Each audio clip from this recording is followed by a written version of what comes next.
আসসালামু আলাইকুম। আজকে সামনে আসো, সামনে এসে দেখা যাবে। আজকে যে আড়াই হাত বহর নিয়ে আসলাম। হ্যাঁ, সব হইছে আড়াই হাতের, এগুলা বেক্সিবয়েল কাপড় বলে, বুঝছেন? দেখেন একটা ডিজাইন দেখাই দিতেছি। আড়াই হাত বেক্সিবয়েল কাপড়, দেখেন বেক্সিবয়েল কাপড় গুলা, এগুলো হচ্ছে ৮০ সুতার কাপড়, বুঝছেন? এগুলো হচ্ছে আড়াই হাত বহরের, দেখেন 100% রং কস গ্যারান্টি। এগুলো হচ্ছে দয়াল কোম্পানির কাপড়।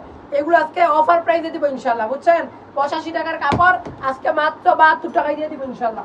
দেখেন ডিজাইন গুলো, একটা ডিজাইন দেখাই দিতেছি। দেখেন সুরুগুলের ভিতরে অনেক চলাচল, এগুলো দিয়ে হিজাব পারে, বুঝছেন? এই দেখেন 100% রং কস গ্যারান্টি। বিডিস কিন্তু নাম্বার দেখবো, এই নাম্বার এসে যোগাযোগ করুন। দেখেন একই ছাদের নিচে সব পেয়ে যাবেন। ২ হাত বহরের গজ কাপড় পাইবেন, আড়াই হাত বহরের গজ কাপড় পাইবেন, তারপরে এক কালার বেক সিটি ডিজিটাল পাইবেন, বেক সিটি ডিজিটাল প্রিন্টের 2 পার্ট পাইবেন, বুঝছেন? অনেক কাপড় পাইবেন। দেখেন কয়েকটা ডিজাইন দেখাই দিই। এই দেখেন, দেখেন কি কালেকশন, মাশাআল্লাহ। দেখছেন কি কালেকশন? এগুলো হচ্ছে আড়াই হাত বেক্সিবয়েল কাপড়, ৮০ সুতার কাপড়, রং কস 100% গ্যারান্টি। আমার দোকানের লোকেশন হচ্ছে বুলতা গাউজিয়া, রূপগঞ্জ, নারায়ণগঞ্জ। নিজে চাইলে বিডিস কেন্দ্র নাম্বার থাকবো, এই নাম্বারে এসে যোগাযোগ করবেন। আসসালামু আলাইকুম।